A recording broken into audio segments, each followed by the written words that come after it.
वो सही तरीके से संभालने की कला। तो आइए इसे थोड़ा और करीब से समझते हैं। अच्छा, कभी ऐसा महसूस होता है कि सैलरी अकाउंट में आई और बस कुछ ही दिनों में हवा हो गई। पता ही नहीं चलता कि पैसे गए तो गए कहाँ। अगर ऐसा होता है तो ये कहानी लगभग हम सब की है।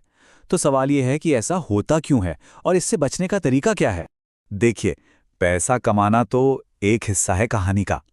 असली खेल तो उसे संभालने में है, समझदारी से मैनेज करने में।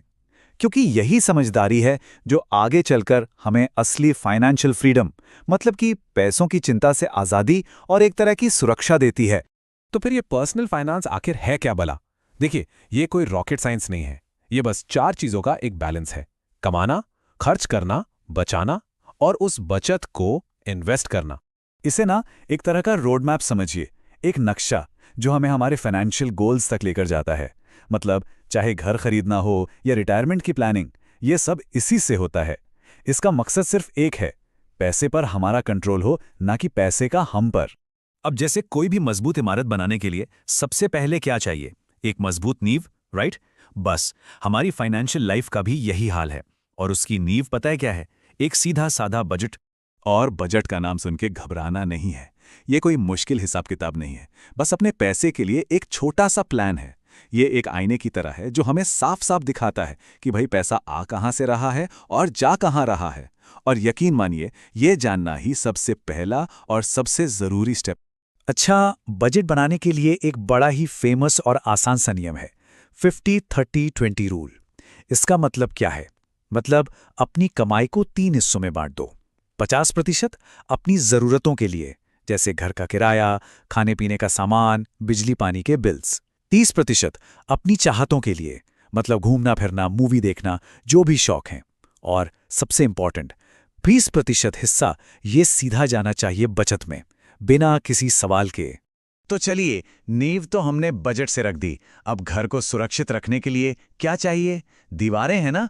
फाइनेंशियल दुनिया में ये दीवारें हैं बचत और इंश्योरेंस। यही वो चीजें हैं जो हमें जिंदगी के अचानक आने वाले तूफानों से बचाती हैं। और यहाँ एक गोल्डन रूल है जिससे गांठ बांध लेना चाहिए, पहले बचाओ फिर खर्च करो। ज्यादातर लोग इसका उल्टा करते हैं।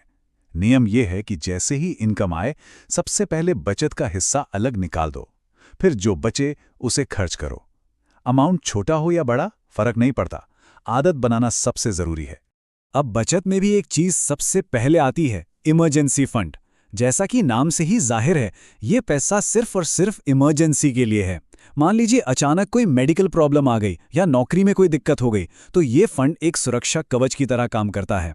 तो सवाल उठता है कि ये फंड कितना बड़ा होना चाहिए? ज्यादातर एक्सपर्ट्स कहते हैं कि कम से कम 3 से 6 महीने के जरूरी खर्चों के बराबर पैसा इस फंड में होना चाहिए। यकीन मानिए, ये जानने का जो सुकून है ना कि मुश्किल वक्त के लिए एक बैकअप तैयार है, वो किसी भी चीज से बढ़कर है। अब सुरक्षा की दूसरी दीवार है इंश्योरेंस, खासकर हेल्थ और लाइफ इंश्योरेंस। देखिए, ये कोई खर्चा नहीं है, ये एक प्रोटेक्शन है। ये हमें और हमारे परिवार को बड़े फाइनेंशियल झटकों से बचाता है, ताकि हमारी सालों की मेहनत की कमाई किसी एक मुसीबत में खत्म ना हो जाए।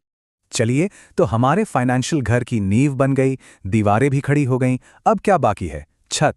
और ये छत है इन्वेस्टमेंट, यानी निवेश।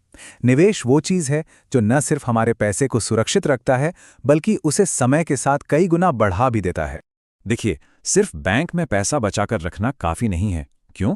क्योंकि एक चीज़ है महंगाई, जो धीरे धीरे हमारे पैसे की ताकत को कम करती जाती है। आज जो चीज़ 100 रुपए की है, कल वो 110 की होगी। इसलिए पैसे को बढ़ाना, उसे काम पर लगाना ज़रूरी है। इसके लिए कई रास्ते हैं, जैसे म्यूचुअल फंड्स, फिक्स्ड डिपॉजिट्स, या फिर अगर अच्छी जानकारी हो तो स्टॉक मार्केट भी। और जब हम निवेश की बात करते हैं, तो एक जादू का जिक्र करना तो बनता है, और वो है पावर ऑफ कंपाउंडिंग, यानी चक्रवृद्धि ब्याज। ये क्या है? अरे, ये तो कमाल की चीज़ है। इसमें सिर्फ आपके मूलधन पर ब्याज नहीं मिलता, बल्कि ब्याज पर भी ब्याज मिलता है, और फिर उस ब्याज पर भी ब्याज। ये बिल्कुल उस स्नोबॉल की तरह है जो एक छोटी सी पहाड़ी से लुढ़कना शुरू होता है और नीचे आते आते एक विशाल गोला बन जाता है। आपका पैसा भी ऐसे ही बढ़ता है। तो अब हमारा फाइनेंशियल घर लगभग तैयार है। नींव है, दीवारें हैं, छत भी है। अब बस कुछ अच्छी आदतों की ज़रूरत है जो इस घर की देखभाल करें और इसे हमेशा मजबूत बनाए रखें, ताकि हमारा भविष्य टेंशन फ्री रहे।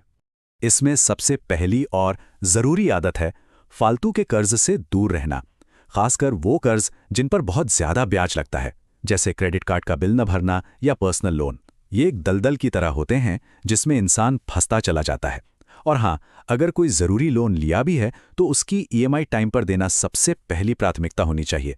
दूसरी अच्छी आदत है हमेशा लंबा सोचना, मतलब अपने बड़े लक्ष्यों के बारे में सोचना, जैसे रिटायरमेंट के बाद की ज़िंदगी या बच्चों की पढ़ाई का खर्चा।